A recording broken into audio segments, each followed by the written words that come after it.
the Morris J-Type. By the time it was less than 5 years old, its design was already obsolete. The innovative Ford FK1000 of Germany made a significant impression on Morris Motors, and so they knew they had to play catch-up and develop their own unique vehicle of many hats. But will it succeed, especially as a minibus? This is the story of the Morris J2 minibus and Austin Omnicoach, the little bus that had a lot of rust. Hi, this is Jeffrey. So back in 1953, Ford of Germany introduced their new FK1000 Taunus Transit multi-purpose vehicle. The British Motor Corporation, or BMC, which was formed a year earlier, was very impressed with the FK1000. Needing a new multi-purpose van and minibus of their own, they decided to pattern their new vehicle after the FK1000. It's a really fascinating story, so let's get started in learning about the Morris J2 and Austin 152 multi-purpose van and minibus. Morris Motors Limited, a British privately owned motor vehicle manufacturing company that was formed in 1919. In 1952, as part of the Nuffield Organization, it merged with its rival, the Austin Motor Company. And so was formed the British Motor Corporation, or BMC. Known for such cars in the post-war era, such as the Morris Minor, the company also produced a light half-ton van known as the J-Type, launched in 1949. But by several years into the 1950s, the J-Type was looking outdated, especially compared to one of its foreign competitors. And therefore, a new vehicle was to be developed. However, both the old J-Type and its successor would be sold side by side until 1961. Their main inspiration came from Germany, with the design of the Ford FK1000 Taunus Transit multi-purpose van that was introduced in November of 1953. Supposedly, BMC purchased one for evaluation purposes while their new vehicle was being developed. Therefore, it is no coincidence that there will be a modest resemblance between the two vehicles. Features in common between the two vans would consist of a single side-hinged rear door, a 7-foot 6-inch wheelbase, ribbed floor panels, and similar fabrication techniques. And so, what would this new van introduced in June of 1956 be?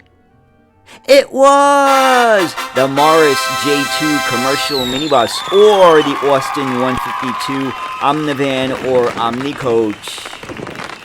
This new forward control Morris van would be available in several versions: a pickup, a panel van, and the minibus, or the near identical Austin Omnicoach. And of course, it could be wildly customized for almost any use imaginable.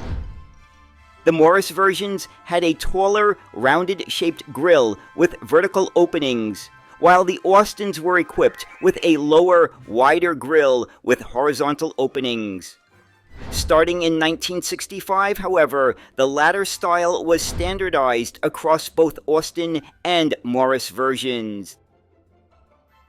Vans and pickups could have either hinged or sliding cab doors, while minibuses generally had hinged cab doors, plus an additional side entrance door on the near side.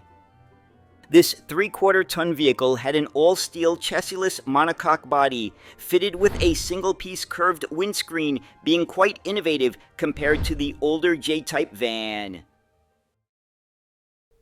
Now, let's take a look at some of the basic specifications of the Morris J2 minibus or Austin Omnicoach. Number 1, length is 14 feet 2 inches. Number 2, width is 6 feet 2 inches. Number 3, height is 7 feet 1 inch. Number 4, weight is 3,027 pounds. Number 5, seating capacity is up to 12 including the driver. Number 6, engine is the V-Series petrol engine, initially in 1,489 cc form, but was subsequently enlarged to 1,622 cubic centimeters. And finally, number 7, top speed is usually maxed out at 60 miles per hour, but sometimes could not safely travel at over 40 miles per hour. The minibus or omnicoach version could be ordered in several configurations throughout its production life.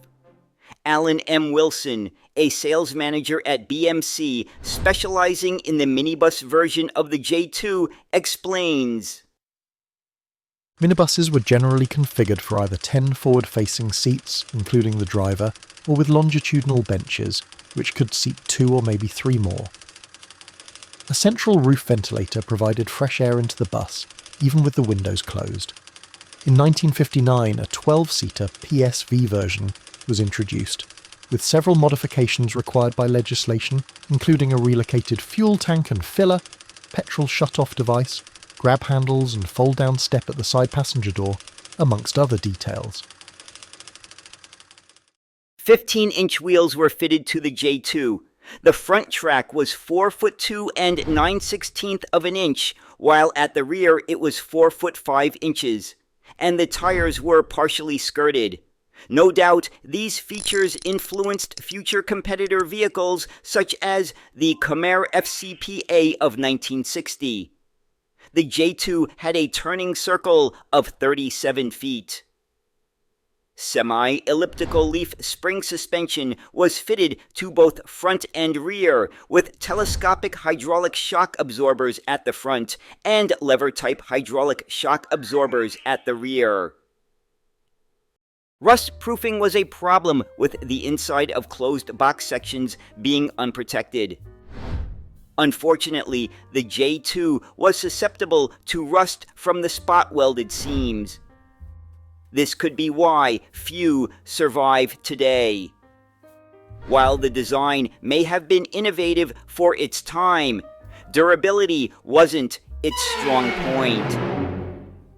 From 1960, the company also offered the slightly smaller Morris J4, which broadly followed the same overall architecture as the J2, and there were some interesting oddities, such as the 1967 Walker Fine Line body version. Most likely, few of these were probably built. In 1961, the J2M16 was introduced and featured a larger, more powerful 1,622 cubic centimeter B-Series engine, with M potentially indicating production at the Adderley Park plant and 16 referencing the engine size alongside increased payload.